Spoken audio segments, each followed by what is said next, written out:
Hello, this is the new REALME C30 smartphone, and in today's video tutorial we are going to demonstrate how you can set the screen timeout value to never on this device.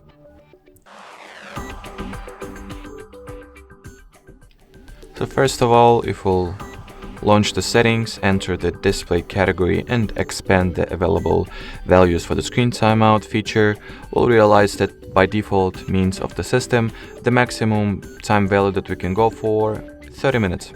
Therefore, in order for us to be able to set it to never, we'll use the free third-party Google Play Store app that is called Caffeine. So let's go ahead and download it. So simply type in the Caffeine word at the search bar of your Play Store. That is, exactly the app that we are looking for. Tap on the green install button and wait for the Caffeine to get downloaded and installed.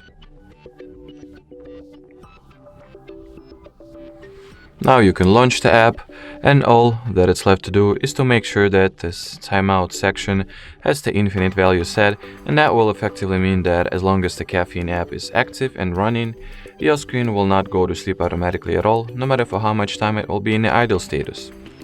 Alrighty, so that will be it for this video. Thank you so much for watching, and bye bye.